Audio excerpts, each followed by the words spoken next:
Nadie recordaba exactamente cuándo se había levantado la casa de los Soto, en el extremo del pueblo de Ribemar. Era una construcción de finales del siglo XIX, con muros de piedra ennegrecidos, ventanales angostos y un tejado tan torcido que parecía que en cualquier momento se desplomaría. Nadie la quería, ni siquiera los niños que jugaban cerca del bosque se atrevían a lanzar piedras a sus ventanas, como hacían con otras casas abandonadas. Se decía que la casa respiraba por las noches, que si uno se quedaba en silencio junto a la cerca podía escuchar un susurro grave, como si el suelo gimiera bajo las tablas del porche. Durante décadas pasó de mano en mano. Nadie permanecía en ella más de unos meses. El último propietario, un anciano llamado Enrique, había desaparecido en 1983, sin dejar rastro. Solo encontraron sus botas en la puerta trasera, cubiertas de polvo y barro seco. La policía cerró el caso como desaparición voluntaria, pero en Ribamar todos sabían que algo se había tragado al viejo Enrique.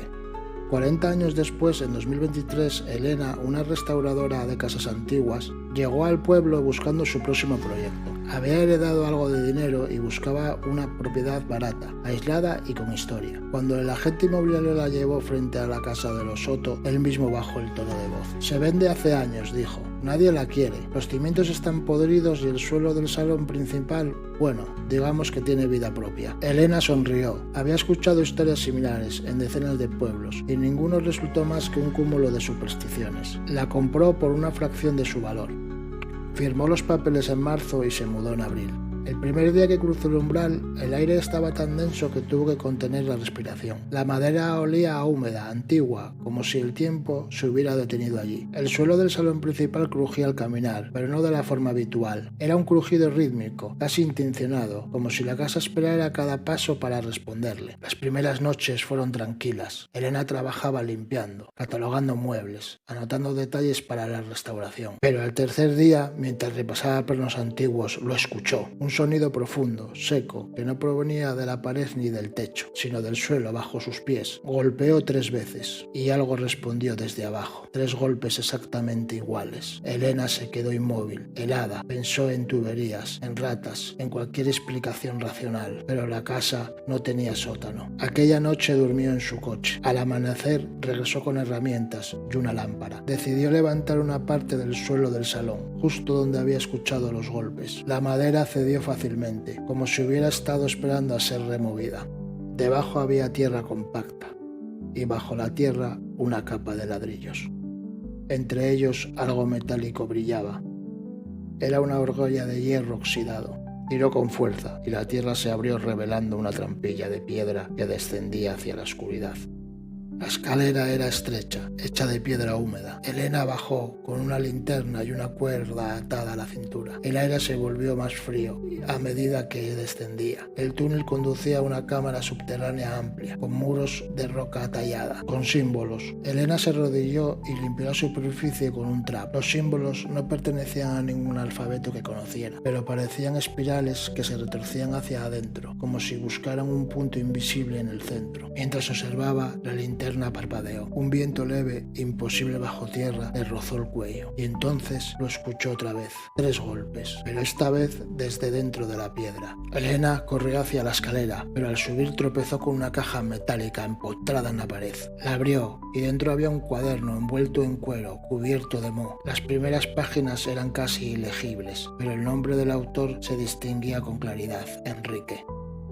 El diario comenzaba en 1979. Enrique había comprado la casa con la intención de remodelarla, pero pronto empezó a escribir sobre las voces del suelo. 6 de abril de 1980. Escuchó movimientos bajo las tablas, como si alguien caminara allí abajo. Intentó levantar una sección del suelo. La tierra se mueve sola, como si respirara. 12 de junio de 1981. La piedra del sótano canta por las noches. No puedo dormir. Cuando la toco late. 17 de noviembre de 1983.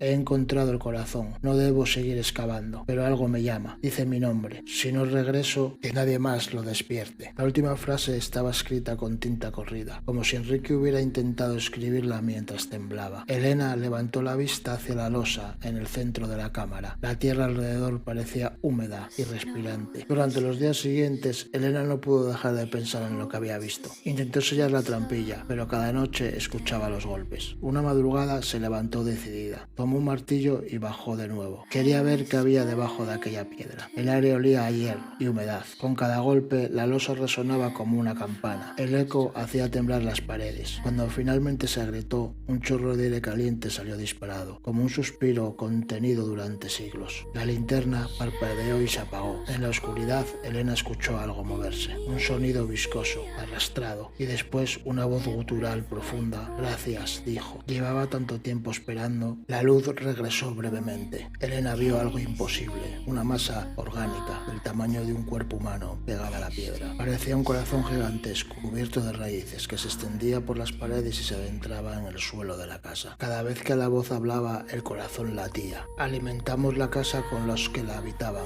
dijo la voz. Enrique me dio su vida, ahora tú me has despertado. Elena retrocedió, tropezando con las escaleras, pero la tierra comenzó a moverse. Las raíces emergieron del suelo, serpenteando como tentáculos que intentaban sujetarla. Corrió hacia la trampilla, pero al tocar el borde, la argolla se cerró como un golpe metálico. Los golpes del suelo se convirtieron en un ritmo constante, como si la casa misma tuviera un corazón que acababa de despertar. La casa entera tembló. Días después, un vecino notó que las luces de la casa seguían encendidas. El coche de Elena estaba en la entrada, pero nadie respondió a las llamadas. La policía llegó y encontró la puerta principal entreabierta. El interior está impecable, ordenado, excepto por el suelo del salón, donde las tablas parecían recién colocadas, con madera nueva y clavos brillantes. Debajo de una de ellas, alguien había dejado una hoja de papel. El suelo tiene hambre, no lo despiertes otra vez. No había rastro de Elena. Pasaron meses. La casa volvió al mercado como tantas veces antes. El agente inmobiliario contó la historia con nerviosismo, pero aún así encontró a alguien interesado, un joven arquitecto llamado Daniel. Dicen que está maldita, bromeó la gente mientras firmaban los papeles. Daniel rió. No creo en maldiciones, solo en cimientos mal construidos. Se mudó en otoño. Durante la primera semana trabajó sin descanso, hasta que una noche escuchó 3 golpes bajo el suelo. Miró hacia el salón y sonrió. Pensó que era la madera, dilatándose con la humedad. Pero cuando dio el primer paso sobre las tablas, escuchó algo más. Una respiración profunda, humedad, que parecía venir desde el suelo mismo. Y entonces, una voz apenas audible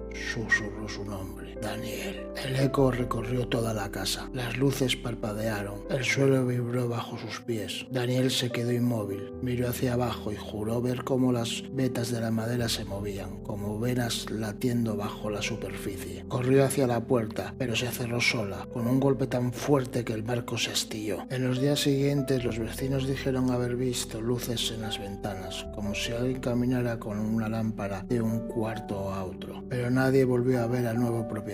Un mes más tarde, el agente inmobiliario regresó para revisar la propiedad. Al entrar, notó que el suelo del salón había cambiado de color. La madera antes rojiza ahora tenía un tono oscuro, casi negro. Se inclinó para tocarla y se dio cuenta de que estaba caliente. Bajo sus dedos algo latió, una pulsación lenta pero constante. Retrocedió aterrado. Miró hacia la pared, donde alguien había escrito con letras torcidas: la casa ya tiene un nuevo corazón. Salió corriendo y nunca más volvió. Hoy la casa de los Soto sigue en pie, al borde del bosque de Ribamar. Nadie se atreve a entrar. Las hierbas han cubierto la entrada y el tejado parece a punto de colapsar, pero quienes pasan cerca al caer la noche juran escuchar algo. Un ritmo profundo, casi humano, un latido que resuena bajo la tierra. A veces, cuando el viento sopla desde el bosque, los aldeanos dicen oír un susurro entre los árboles. Una voz que repite una y otra vez, como si viniera desde las raíces de la misma casa. No despierta en el suelo nunca más.